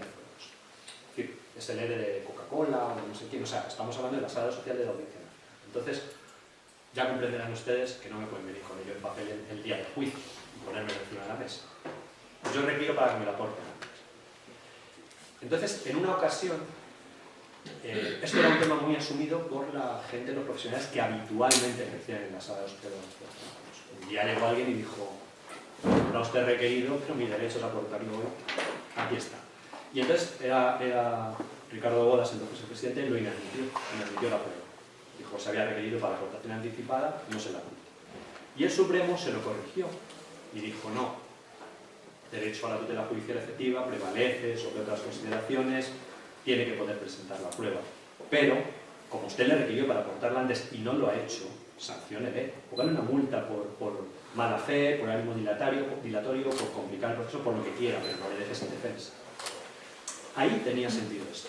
Ahora, si tú vas a hacer preclusión de documentos como se hace ahora, que es, yo te requiero para que lo presentes, y si no lo presentas en los 10 días, no te lo voy a tener en cuenta, salvo que esté en estos casos de excepción previstos en la norma, entonces, ¿qué sentido tiene que te ponga yo una multa de mala fe? O sea, si no me lo traes, no te lo tengo en cuenta, suficientes sanciones que te lo vas a llevar a tu casa sin que yo te lo admita. Bien, solicitud de diligencias de preparación. Aquí cambia el plazo, básicamente. Hasta ahora, el 93 permitía que pidierais las diligencias, llamaba antes de citación o requerimiento, con un plazo de 5 días. Hasta 5 días antes del juicio. Diligencia de requerimiento de documentos que tuvieran su poder la otra parte, de documentos que pudieran tener terceras personas, citación de testigos, de peritos, ¿no? Todo esto que ya utilizabais todo, bien en la demanda o bien en los escritos antes. Bueno, sabéis que cuando presentabais el escrito 5 días antes del juicio, eso era para suspender el juicio, no era para practicarlo porque es materialmente imposible en el 90% de los casos que se cite a nadie en 5 días. Que se provea, se envíe, lo reciba y venga en 5 días. La mayor parte de las veces eso estaba abocado a suspensión. Pero como la ley lo permitía, pues, no podía decir que no. Eso se admitía con la consecuencia que fuera. En algunos casos su incorporación como diligencia final, si eran documentos, y en otros la suspensión del juicio si no venía el testigo. Bueno, ahora pasa 10 días, es más lógico, no es que sea mucho, pero 10 días yo creo que ya sí queda un cierto margen para que si pedís la citación de un testigo con 10 días, pues de tiempo a proveerlo, de tiempo a citarlo. A mí me surge aquí la duda, lo pongo con interrogaciones, ¿quién lo acuerda? Porque, ojo, aquí deja muy claro ya por fin algo que yo siempre tuve claro y me lo habéis oído aquí decir muchas veces, y es que la resolución sobre eso no significaba admisión de la prueba. O sea, que si tú dices que citen a Pepito como testigo, cuando nosotros decíamos que se le cite, no estábamos diciendo que vamos a admitir ese testigo ni que está admitida esa prueba. Eso se propone y se admite o no en el acto de juicio. Porque ahí es cuando sabemos los hechos controvertidos y si es necesario o no ese testigo. Lo que hacíamos era citarlo para que estuviera a disposición del tribunal el día del juicio, nada más, por si se acordaba la práctica de esa prueba. Es decir, no estábamos resolviendo sobre la admisión de la prueba, estábamos resolviendo sobre una diligencia de citación, un auxilio judicial que nos pedíais. Y esto era una insistencia mía, porque luego a veces llegabais a la sala y decís, yo recuerdo algún caso de terminar ya la prueba y decir, pero falta el testigo, y pues si no me ha propuesto usted ningún testigo, pero lo pedí hace... y está en la puerta, ¿no? Es que, aunque usted haya pedido que se le cite, si cuando llega el momento de producción de la prueba no me dice que quiere testificar de tal persona, o es que el interrogatorio, por ejemplo, que lo pedís siempre en las demandas, pero luego se practica nunca, ¿no? Es una cuestión de garantía, yo quiero que esté a mi disposición por si lo necesito. Pues esto es, bueno, expresamente ya la ley, para que no haya ninguna duda, dice que todo esto se acuerda sin perjuicio de la admisión, ni una admisión en la prueba. Por lo cual ya, si alguien tenía alguna duda, que yo creo que no la había, si alguien la tenía, ya no la hay. Pero digo quién la acuerda, y eso sí me parece... bueno, me suscita cierta duda porque en la demanda, las diligencias de preparación de la prueba que se propongan en la demanda, las acuerda el LAB, después de esa última reforma procesal que os decía, ¿no? De 2023. Es decir, estas diligencias, precisamente porque no son pronunciamientos sobre la prueba, sino meras diligencias de preparación de la misma, se cambió la competencia y las admitía el LAB. Yo personalmente me parece mal, quiero decir, yo creo que, aunque no fuera diligencia de admisión, nos permitía corregir ya ciertos abusos, ¿no? Que se requiera a la otra parte para que traiga su contabilidad de los últimos 10 años íntegra con todas las facturas, no sé qué, en 8K. ¿no? Que se requiera la otra parte para que ese tipo de cosas nosotros nos permitía corregirlo por posibles situaciones abusivas, porque una vez que le has hecho preparar las 8 cajas, es verdad que ese día no se la vas a emitir la prueba, a lo mejor si no son necesarias las 8 cajas, pero le has tenido preparando las 8 puñeteras cajas, ¿no? Entonces, ese tipo de cosas nosotros las corregíamos. Y en un momento dado, determinadas pruebas decíamos que no había lugar a acordar ese requerimiento por no guardar relación con el objeto del pleito, o por ser desproporcionado, o por donde fuera. Y el LAC yo entiendo que no lo puede hacer, es decir, el LAC puede acordar, pero no puede denegar, no tiene facultad para denegar, en mi opinión, este tipo de... para decidir que no cita a un testigo, o que si le propones 85 testigos, el juez sí puede decir 85 son muchos si es sobre la misma cuestión. El LAC yo creo que no puede decirte que 85 son muchos, pero citar 85 es un despropósito. Entonces, me parece que eso ha sido una reforma rara. No nos quita mucho trabajo, la verdad, y sin embargo sí creo que nos genera ciertos problemas. Salvo que tengas muy buena sintonía con tu LAC y tú los criterios prácticamente se los pasas. Y digas, mira, esto es lo que hay, o consúltame o lo que sea. Pero le pusieron al LAC la posibilidad de que lo dictara ese criterio. Entonces pregunto, si no se hace en la demanda, sino que esto mismo, lo mismo, exactamente lo mismo, se plantea no en la demanda, sino en un escrito posterior, 10 días antes del juicio, entre la demanda y 10 días antes del juicio, en ese incluso, se plantea por escrito, ¿quién lo resuelve? Porque ahí no dice ya que sea el LAC, ni nada. Pero deberíamos, lo del LAC solo lo dice la ley respecto a las diligencias que se pidan en la demanda. Pero parece que por lógica, ¿no? Insisto, no estamos hablando de prueba anticipada, porque si pedís una prueba anticipada que sí que se tiene que acordar lo que es la prueba en sí, pues que le revise el forense, o que se requiera un organismo no sé qué y se incorpore a los autos, o cosas así, que ya sí que supone la práctica de una prueba con anticipación al acto de juicio, eso sí que lo acuerdo. Pero lo que es una mera diligencia de citación o requerimiento para que esté el día del juicio, por si el juez lo admite, eso lo hace el LAC cuando se pide en demanda. Si se pide fuera de demanda, no dice quién lo hace. No se ha cambiado eso. Pero yo creo que por coherencia parece que tendría sentido que fuera también. Bueno, en la suspensión de juicios, sabéis que la redacción de la ley reguladora era muy restrictiva, ¿no? Decía algo así como, por una sola vez se suspenderán los actos de juicio. Bueno, todo eso no, ya había mucha jurisprudencia en el sentido de que eso no podía ser rígido. Si el abogado se pone enfermo 2 veces, pues se ha puesto enfermo 2 veces. Si un abogado se pone enfermo una vez y el otro otra, pues ya está, suspendemos ese juicio, ¿qué vamos a hacer? Entonces, por fin se ha quitado esa cosa tan rígida y se ha metido una mención, que en realidad remite un poco a lo que es la ley y demás, que es que se suspenderá o se podrá suspender el juicio por causas legales justificadas legalmente previstas. Entonces nos vamos en ese sentido a la ley y a las causas que hay de suspensión y se aplica sin más. Y otra novedad es la posibilidad de sanción por incomparecencia al juicio. Es decir, la sanción esta que veíamos de 600 a 6.000 creo que era, se puede poner también, se puede poner por incomparecencia al acto de conciliación cuando luego la condena coincide, pero ahora se podría poner por incomparecencia al juicio. Es decir, cuando la otra parte no venga, la posibilidad de ponerle una sanción por no venir. Bueno, como siempre digo, ahí vosotros veréis, ¿no? Si la pedís o no tal. Si aquello que conlleve costas es interesante que lo pidáis para vosotros, la que conlleve solo sanción, pues vosotros veréis. Y me pregunto yo aquí, costas no aparece. Es decir, aunque hay una remisión, dice se podrá sancionar con arreglo al artículo tal, si nos vamos al artículo dice, cuando se imponga esta sanción y el condenado a abonarla sea la empresa, se le condenará también al abono de los honorarios de profesional, de que se haya valido la otra parte. ¿También se aplica eso? Porque aquí solo habla de sanción, pero como luego hace una remisión a se impondrá la sanción según el artículo tal, cuando te vas a ese artículo sí que te habla de esas costas, ¿no? De esos honorarios de abogado de grado 2. No sé si va a tener cabida o si la remisión es íntegra o solo hay que entender que en ese caso se está remitiendo a la sanción estricta.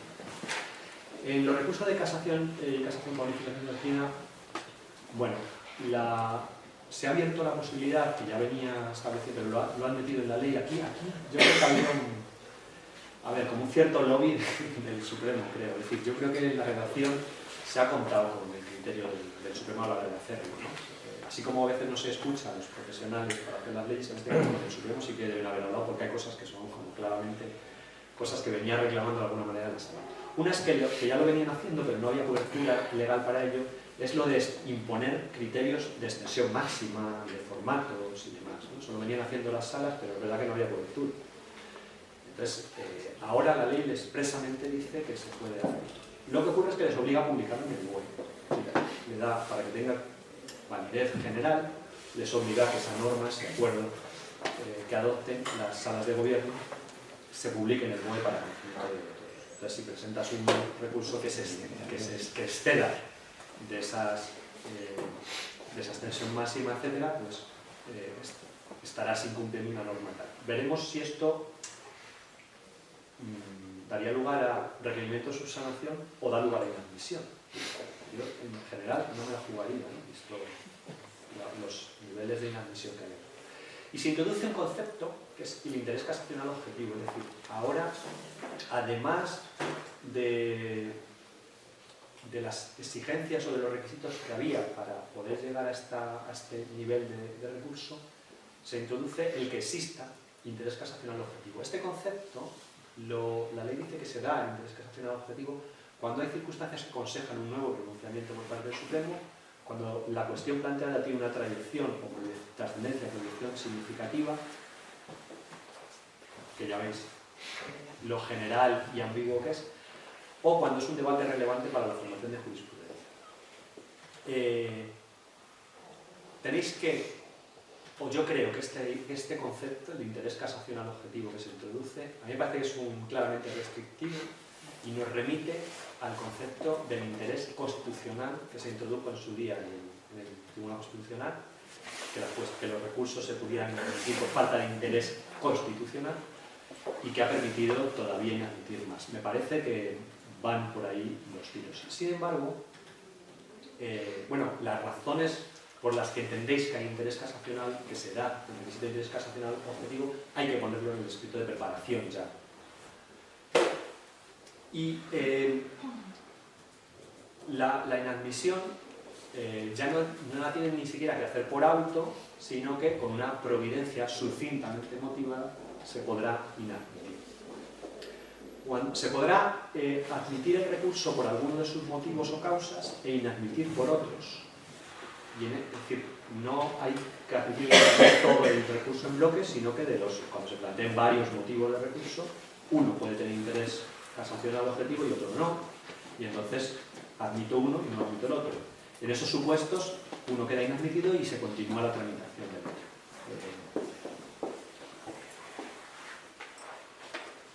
A la vez que se establecen restricciones, entiendo yo, a la admisión, más restricciones aún a la admisión de este tipo de recursos, lo que sí se facilita es un pronunciamiento más rápido en aquellos casos en los que se necesitaría tener jurisprudencia, ¿no? Dándole más facultades al Ministerio Fiscal para plantear este tipo de recursos. Se amplían bastante las facultades, sin entrar mucho en detalle. Sabéis que ahora uno de los problemas que hay es que hoy sale esta ley, yo estoy diciendo cosas que yo interpreto, pero otro compañero o compañera lo puede interpretar de otra manera, cuando llegan los TSJ se interpreta de otra manera y no sé qué, y hasta dentro de, no sé, 2, 3, 4 años no teníamos un criterio establecido por el Supremo.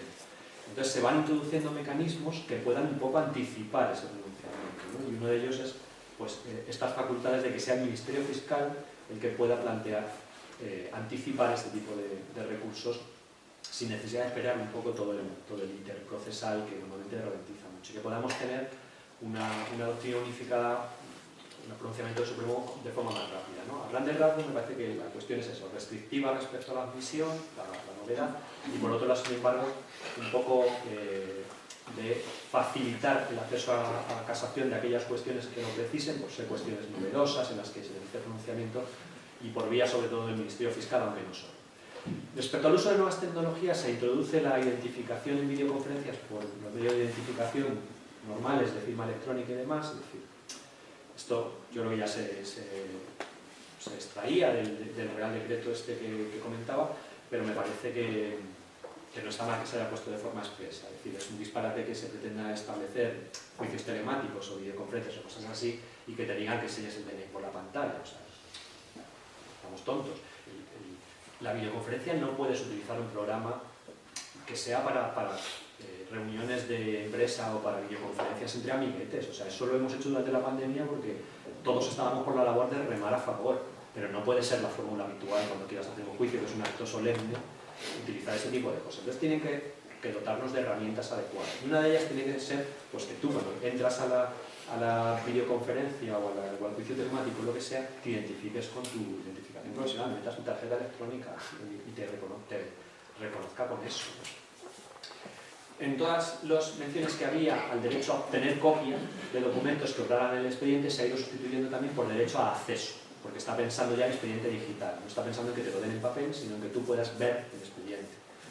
Tardará lo que tarde, pero esa es la idea, ¿no? El derecho de obtener copia desaparece, de obtener copia en papel desaparece y se sustituye un poco por este derecho al acceso más genérico.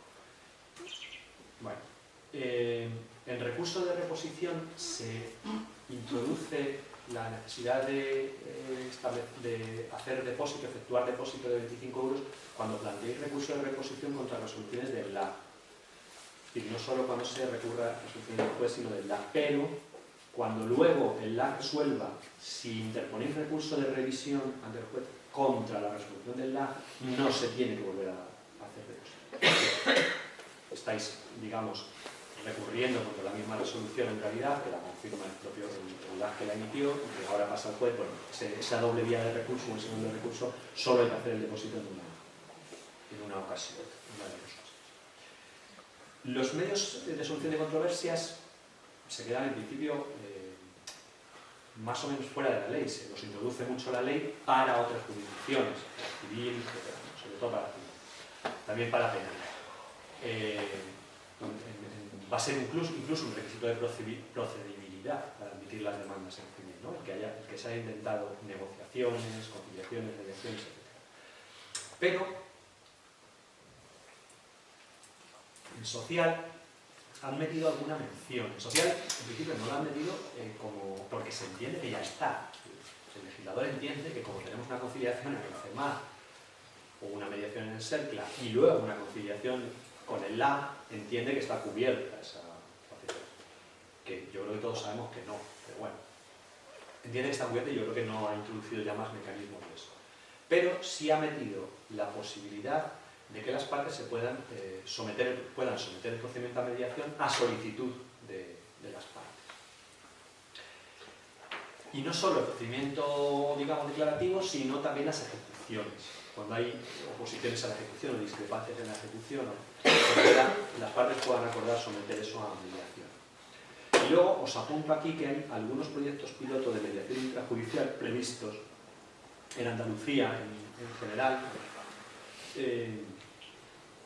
que pasarían porque los jueces podamos derivar a mediación intrajudicial sin suspensión, es decir, durante el periodo que transcurre entre la presentación de la demanda y la celebración de la conciliación o del juicio, en ese periodo podamos derivar a mediación ciertas materias. Bueno, no me quiero extender mucho en ello, ya lo veréis si se instaura finalmente. En Sevilla sé que está bastante avanzado, porque incluso en marzo puede entrar en vigor. Yo no sé cómo estará aquí, pero ha firmado un convenio también Cádiz, de los sociales de Cádiz con la Junta, con lo cual esto se hará. Y no sé qué materias se harán aquí. En Sevilla yo creo que nos estamos confundiendo en las materias que hemos elegido e incluso en algún planteamiento.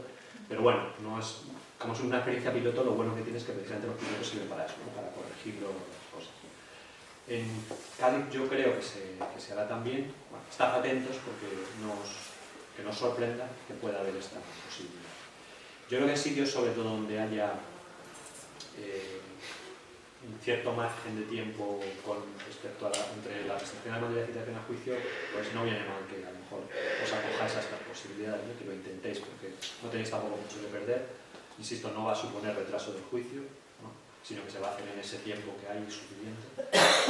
Y yo, personalmente, aunque el criterio que se ha seguido en Sevilla para seleccionar los casos no ha sido pero yo personalmente creo que es muy interesante en aquellos casos en los que la relación laboral esté viva.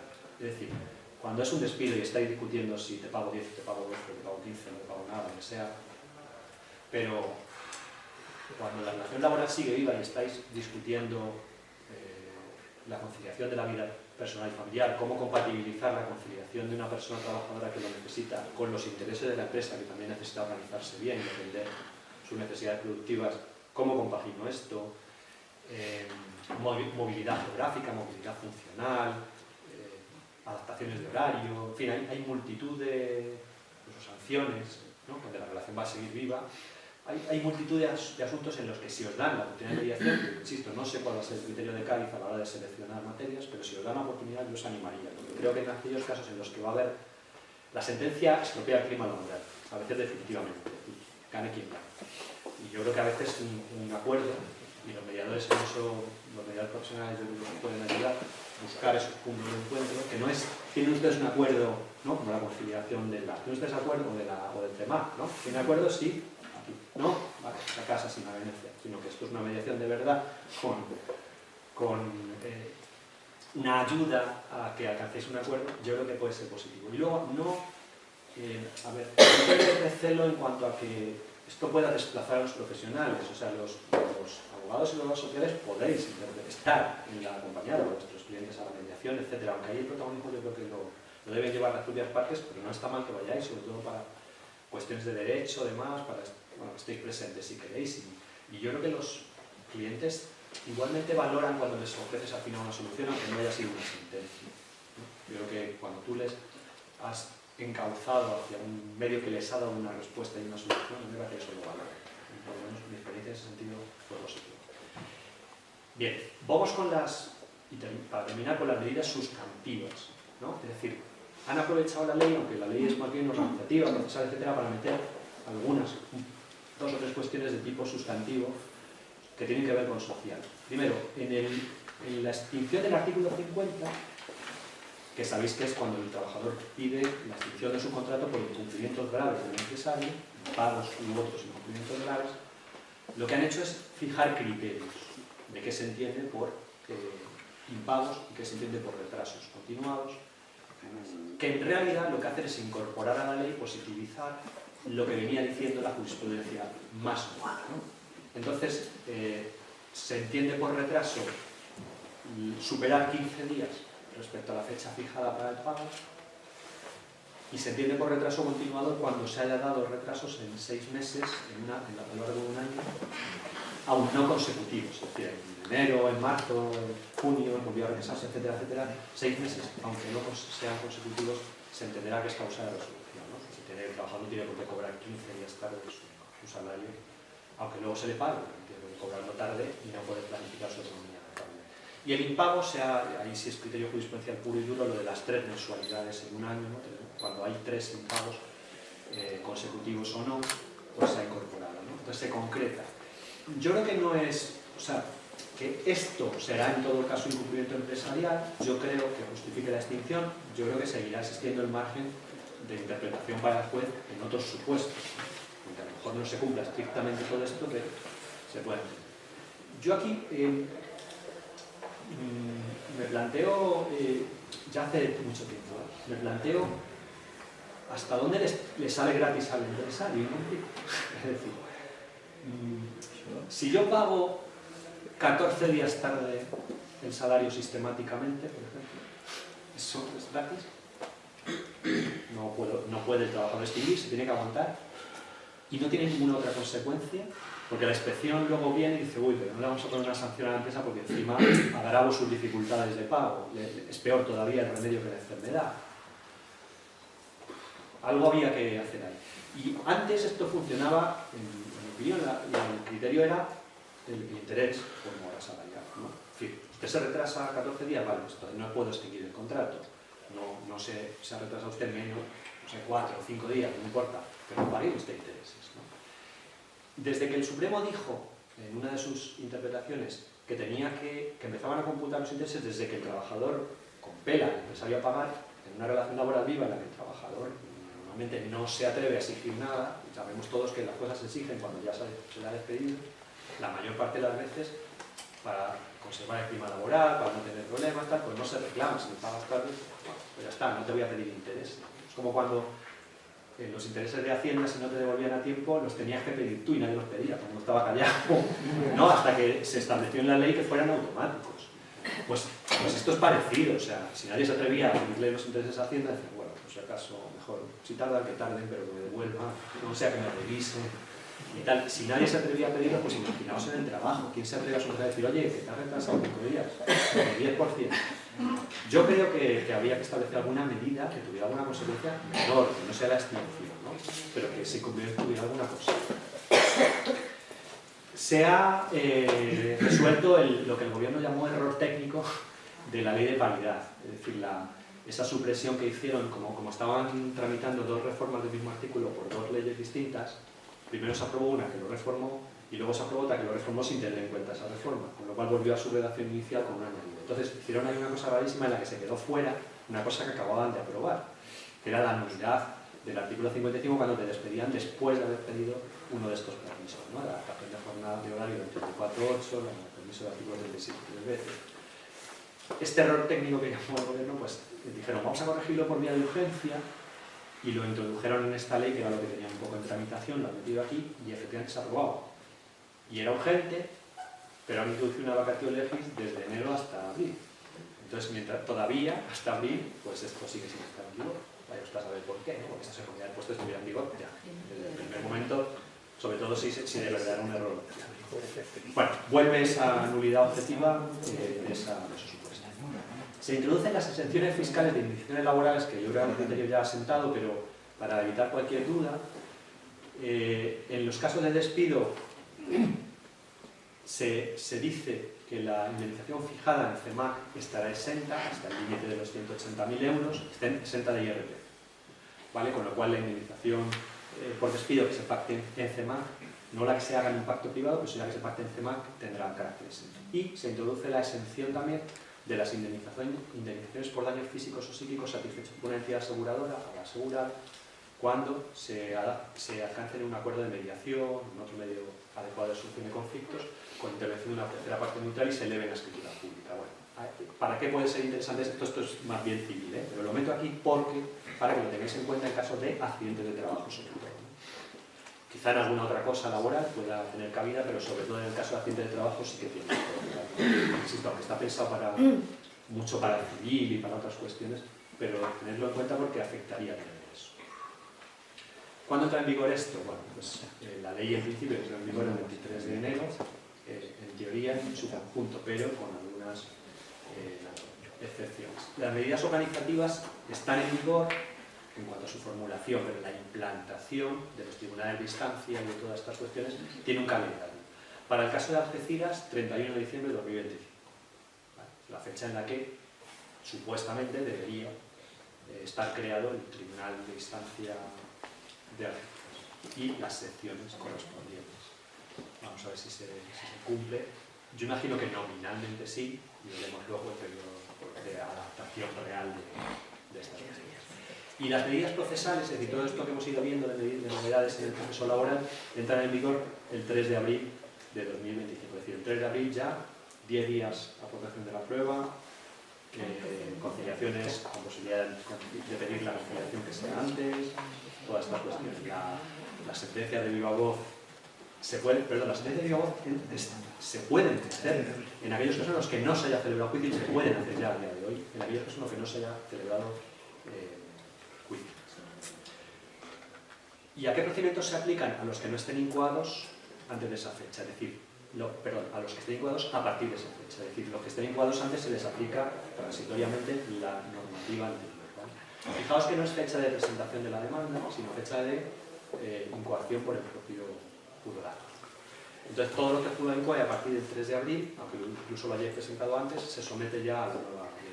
Todo lo que hayáis, todo lo que se haya incoado con anterioridad, se sigue tramitando por la redacción anterior. Excepto el tema de los recursos de casación, que cuando lleguéis a vía de casación, todos los recursos de casación que se pongan contra resoluciones dictadas después de la entrada en vigor, a partir de la entrada en vigor, ya se tramitan con arreglo a la nueva normativa. Es decir, aunque el procedimiento se hubiera incoado antes, la instancia e incluso la suplicación se tramitarán con arreglo a la ley antigua o a la redacción antigua de la ley, casación ya.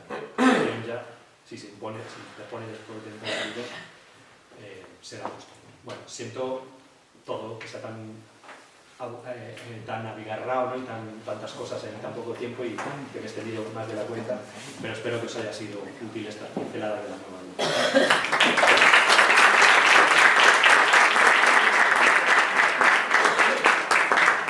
Muy bien, quiero agradecerte el esfuerzo de Caterina y felicitarte por el éxito de ese proyecto de impresión, porque ciertamente era mucha materia, poco tiempo y antes de pasar al coloquio, un par de cuestiones. Hoy ha grabado la ponencia un medio independiente, don Juan Moya, quien no sea socio de la Asociación de la Laboralista, que puede acceder a la ponencia a través de la página web de la asociación y con su correspondiente clave. En esta ocasión puede acudir a la ponencia completa que se ha grabado por este medio independiente, don Juan Moya, que está aquí. Lo podéis buscar en Facebook, Juan Moya, Algeciras Cultura. Dicho eso, para pasar al coloquio, os ruego que antes de intervenir, quien lo desee, que me pida este micrófono mágico que tengo aquí, porque si no, los compañeros que están al otro lado del Zoom, pues no van a escuchar nada. Muchas gracias.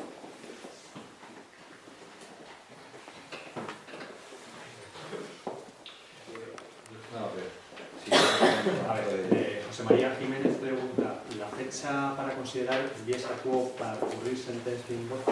Supongo que empezará a contar a partir de la fecha que se notifica. Sí, entiendo que sí, que a partir de ahí se notifica alertada. La excepción que ya sabéis, si las partes manifiestan que no tienen intención de recurrir, se va a declarar firme en el acto. Si no, entiendo que eso es de que se notifica la versión escrita. ¿Cómo casaría si la prueba documental se debe aportar con debida antelación, artículo 82.5, y tras su conocimiento se puede considerar que puede combatirse como una prueba que precisa ser solicitada vía artículo 93, el no tener plazo suficiente para pedirla con antelación? Pues mal, se va a casar.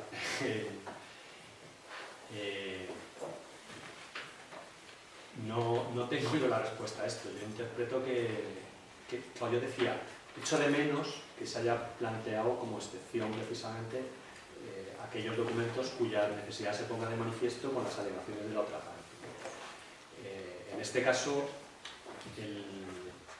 si ya has presentado tu prueba y ya has recibido el plazo y te dan traslado de la prueba presentada, ya no tienes 10 días para solicitarla, pero a la vista de la prueba de la otra parte hay algo que se pone de manifiesto la necesidad, yo entiendo que tendréis que, hasta que vayamos viendo cuál es la práctica, yo entiendo que tendríais o que presentar un escrito poniéndolo de manifiesto, que a partir de la presentación de esta prueba se pone de manifiesto la necesidad de prueba, o esperar al acto del juicio para que con las alegaciones, no con la prueba, sino con las alegaciones que haga la otra parte, podáis plantear que necesitáis una prueba para que se acuerde como diligencia final. Si lo que se pusiera de manifiesto es una especie de contraprueba muy clara, por ejemplo, tal documento que presentan en realidad no es real, o mi firma no es no sé qué, o, es decir, todo lo que pudiera ser algo relacionado con impugnación, con algo que pueda precisar luego pues una pericia informática, por ejemplo, porque pongo en duda el WhatsApp que me presentan o lo que sea, yo creo que eso no hay problema, porque eso es un pronunciamiento sobre la prueba, no es realmente una prueba autónoma, sino que es a partir de un pronunciamiento sobre la prueba que presenta el contrario. Eso sí se puede hacer en juicio. De momento se sigue manteniendo la relación creo que del 34, donde los artículos que regulan la prueba en el acto de juicio, donde sigues pronunciándote sobre esa prueba en el acto de juicio. Entonces, si tú no reconoces, yo qué sé, la autenticidad, veracidad, integridad de un pantallazo de WhatsApp, por decir algo, y eso pone de manifiesto que hay que hacer una pericia, yo creo que eso sí que se va a poder seguir planteando. De todas maneras, en esto, mi criterio es verdad que importa poco. O sea, es una reflexión un poco en voz alta, debemos saber por dónde vamos. Dice: el problema de las conciliaciones separadas y tener que desplazarse se podría solventar con una conciliación remoto o híbrido, al igual que se acepta la convalidación de acuerdos y tener que acudir precisamente al juzgado. Totalmente de acuerdo. Es decir, si tuviéramos medios para poder celebrar conciliaciones telemáticas, sería una buena medida para ciertos casos. Hoy por hoy no los tenemos, vamos, o yo por lo menos entiendo que los que tenemos no cubren las garantías que exige la propia ley. ¿Debe o se puede aportar también la documental impresa al día del juicio? Ya no tiene sentido, no tiene sentido. ¿Podría ayudar al juzgador? A los que somos antediluvianos como yo y que nos gusta tener en papel las cosas, sí, pero no tiene sentido. O sea, la idea de la ley es que precisamente es que el papel, que todo sea digital, el expediente es digital, trabajamos ya con, o debemos trabajar con un expediente muy malo, por cierto, ¿no? Un programa de archivación malísimo, en Andalucía por lo menos, el Adriano nuevo, y ya la documentación está ahí, nos manejamos con ello, con lo cual en teoría, como además el examen de la prueba ya no se va a hacer en el juicio, ese trámite que teníamos de miren ustedes la prueba, de esperar pacientemente y tal, eso va a desaparecer porque lo habréis visto ya antes. Es decir, os habrán dado traslado en formato digital, no tiene sentido en principio llevarlo antes. Solo para temas de exhibición a terceros, a testigos para que lo reconozcan o a la parte de lo que sea, debemos utilizar las pantallas. O sea que en principio no se necesitaría la documental impresa. Olga Lucía Fajardo dice, para los proyectos que ya están iniciados no aplica, ¿verdad? No. Es lo último, la pregunta ya antes de que lo hubiera dicho, no se aplicaría, se aplica a los encuadros con posibilidad. Si las iniciaciones por accidente de trabajo por el acceso a una hora directamente por la empresa sin introducir la aseguradora tienen un efecto fiscal, del tenor, yo no soy muy experto en responsabilidad civil y seguros, nada, vamos, no soy nada experto en eso, pero de tenor literal yo interpreto que no, porque matiza mucho, es indemnizaciones pagadas por aseguradora, alcanzadas no solo en juicio, sino en los casos también de acuerdos de mediación o de conciliación, también lo contempla la exención, y dice, y documentadas en el caso de juicio no, en el caso de medios alternativos de conflictos, documentadas ante notario. Es decir, que está hablando de documento público. Yo creo que es requisitos acumulativos, me parece a mí. Yo creo que parece que no incluye el resto, ¿no? Los supuestos, pero no sabría yo asegurar, más allá de lo que dice la literalidad. La aportación de reproducción de archivo de audio también se realiza en los 10 días anteriores al no ser documental. Pues lo de los 10 días yo creo que habla de prueba documental. ¿Sí? No, habla de prueba material. Prueba material. Toda prueba material. Los testigos y los peritos Vale. te lo lleva a juicio, Entonces, el resto lo adelanta. Vale. Entonces, el dictamen pericial, archivo de audio y tal, también se presentaría con antelación, sin perjuicio de que en la práctica luego se acuerde o no en el acto de juicio y la audición del audio se haga en el juicio, en el acto de juicio, la resolución se haga en el acto de juicio, pero el archivo había que aportarlo también antes. La transcripción de ese audio sí había que aportarla. Yo entiendo que sí. La ley de enjuiciamiento civil dice que junto con la prueba de reproducción de imagen y sonido debe aportarse la transcripción de aquellos, al menos de aquellos pasajes que sean relevantes, ¿no? Es decir, aquí ya sabéis que, bueno, los que habéis estado en sala conmigo, mi criterio era apórtame la prueba íntegra, tú acabas una hora, apórtame una hora, no me cortes nada, porque eso nos permitirá, en su caso, valorar el contexto, la integridad de la prueba, etcétera, etcétera. Aporta el soporte, pero selecciona los fragmentos que para ti son relevantes, que son de los que tienes que aportar la transcripción, ¿no? Esa transcripción, en mi opinión, parece que el espíritu sería también que se aplicara a la vez, ¿no? Pero como eso no está en la ley de reguladora de la justicia social, sino en la ley, realmente no está claro, no dice cuál sería el momento, ¿no? Pero parece que yo entiendo que habría que aportarlo también. Yo desde luego lo aportaría. Y aquí se acaban las preguntas del chat. Muy bien. Si alguien de la sala quiere intervenir, pues... Yo hay alguna cosilla en la que le he lanzado el guante porque no sé si coincide o no con alguna de las impresiones, no sé si me apetecería oírle porque no sé si tiene la misma impresión o no sobre alguna de las cuestiones que planteamos. En algunas sí. Yo no tanto.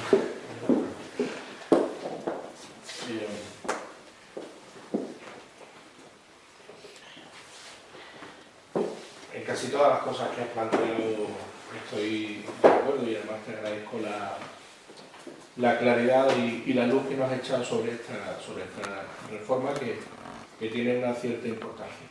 Sobre el tema de los tribunales de instancia, yo me gustaría contar brevemente la experiencia que tenemos en Badajoz, que pertenece al territorio Ministerio de Justicia, y entonces allí desde finales, bueno, podríamos decir desde el 1 de enero de 2024 funcionamos con el modelo anterior, no el de los juzgados en Andalucía, tampoco el de los tribunales, que empezará aquí a finales de primero de 2026, pero sí con unidades judiciales de apoyo a juez y con unidades judiciales de otro tipo. Por ejemplo,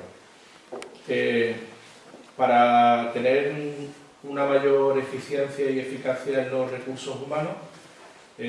Nosotros tenemos un letrado de la Administración de Justicia que concilia a 3 de los 5 juzgados, y el mismo letrado en la mañana celebra conciliaciones múltiples a 3 juzgados, y la letrada que yo tengo adscrita pues es letrada del social 5 y del social 3 a la vez, con lo cual hemos reducido la necesidad de un letrado por cada juzgado. Y en las unidades de apoyo directo al juez, pues yo solamente tengo a 3 funcionarios. El resto, hay una unidad que yo ni siquiera conozco, que es la que se encarga de las ejecuciones, y telemáticamente te va subiendo consultas o resoluciones, modelos para que el juez las firme. Y quiero decir que la experiencia, bueno, es positiva, es buena, y yo creo que, a salvo de ciertos ajustes que habrá que hacer, el modelo que se propone me parece que es todavía mejor, ¿no? Sobre todo por la posibilidad de realizar plenos en aquellas secciones que puedan tener su propia presidencia, porque aparte de la presidencia del tribunal, las secciones de determinado, con un número mínimo, no sé si 10 o 15, no recuerdo, magistrados, estos van a poder elegir una propia presidencia de sección. Y entre otras competencias, esa presidencia va a poder convocar pleno o junta al objeto de unificar criterios, que me parece que eso es esencial, porque la ciudadanía no puede entender que 2 compañeros de la misma empresa, uno gane un plus de peligrosidad y el otro lo pierda haciendo las mismas funciones. Entonces, vía esa unificación de criterios, que efectivamente no va a ser impositiva, pero bueno, ya sabemos que hay una fuerza importante de la mayoría. Cuando se unifican ciertos criterios hay que encontrar razones muy potentes para no opinar lo que 8, 9 o 10 compañeros se opinan, ¿no? Y en ese sentido me parece que el modelo es positivo. Bueno, hay varias cuestiones que yo, en las que discrepo